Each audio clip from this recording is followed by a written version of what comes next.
Hey guys, Erin Rochford, Remax Elite, and welcome to Foreclosure Fridays.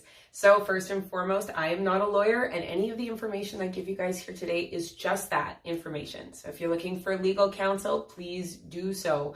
I'm not a lawyer. Alrighty, so today we are talking about something a lot of you have been very excited to learn about, which is the buyer's process. Last week we talked about what happens when you go into foreclosure. This week we're going to look at it from the other hand and how we can make foreclosures work for you as an investor and the process in which we get there. So first and foremost, we understand that there are two types of foreclosure listings from last week. There is the judicial listing where the owner still owns the home, but the courts have taken over the selling process. And then we have the bank owned, which is when the full foreclosure has already happened. And now the bank is trying to get rid of these foreclosures. All right, so the first step is you guys have viewed this property likely on the MLS or we've sent it to you directly. Now, remember, these are Schedule A listings, which means that there are no representations and warranties, and you as the buyer take on all the risk. All right, so we'll start with the judicial sale. Now, with the judicial sale, the owners, as we learned from last week, still own the home. And they are very likely still in the home, which means that they often have restricted access, meaning that you're not allowed to approach the home, go into the home, or do anything like that for fear of potential bad reactions, right? Now, in both of these cases, clean offers are always looked at favorably. So what does that mean? It means that you drive by the home, you know what the condition of the home is in, essentially, or you're willing to make a bet on that, and you're willing to write an offer. A clean offer is one without conditions, which means no condition of financing. You already have your financing in place. No condition of inspection, so you don't need a full inspector to go through the property, and no condition of sale of your own home. This is often what happens during a tear down or a knockdown when you want to redevelop into a new infill or into a potential new property.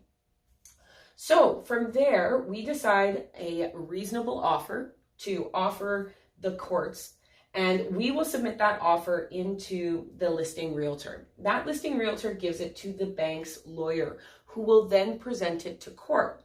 What ends up happening is they set a court date, generally within 3 to 10 days. But here's the catch. They will only bring one offer to court, and they are legally mandated to bring the highest offer to court. So if there is a very desirable property that we know may have multiple offers, but we don't want to over offer, what we do is I will actually bring you to the court on the court date to see if our offer was the highest offer. Now, what happens is the lawyer presents the offer to the judge, and the judge has the choice to accept that offer or to negotiate and send it back with whomever's offer was the highest at that time.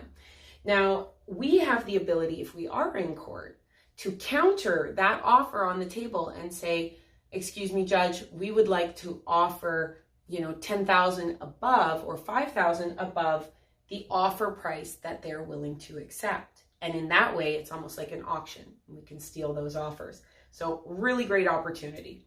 Now, if the judge chooses to negotiate with us and we are not in court and we accept the negotiated offer, then what happens, that goes back to the lawyer sets another court date, and at that court date, it's a consent order, which means that both parties agree to the price and the terms of the contract, and away we go. And eventually, once that condition period is done and our possession period is done, you will then own the home. Right, so now we're going to move over to bank-owned properties. So bank-owned properties are properties that have gone through the judicial listing process and were not sold during that time. So what ends up happening is 90% of the time they are vacant. The owners have been evicted, everything's been done, the bank officially owns this property. It is a foreclosed property. Now, this property, we have the ability to go in, walk around, take a look around. It's great that way. But this one, again, is a Schedule A, and they offer no warranties or representations. As well, you're not going to be able to get an RPR, which is a real property report, indicating if the property itself, the fences or the outbuildings are compliant with the city or the county municipal laws. Now, again, clean offers are always the best offers. Banks want as little headache as possible and are willing to give you a deeper discount on the purchase price if we don't tie it up for a long period of time. Again, holding properties is not profitable for banks. So we are going to go through the property, do our own inspection, figure out exactly what we're going to offer, and then we send the offer in to the listing realtor, who gives it to the lawyer who represents the bank. Now, the lawyer who represents the bank will then negotiate with the bank, and it does a multiple step process back and forth until we receive an accepted offer from the banks. Now, during this time, they generally push for short possessions and clean offers as quickly as possible, because for the banks, the sooner that we take possession of that property, the less maintenance costs they have and the less risk of loss. Hopefully you guys have found this information useful. Stay tuned next week as we're going to talk about the different calculations and how we assess properties to be potential great investments for you. As always, if you have any questions or concerns, feel free to DM us or reach out. You know, we're always here to help ignite your real estate goals. And if you enjoy these series, make sure you're liking and sharing it with your friends and family. Talk to you soon.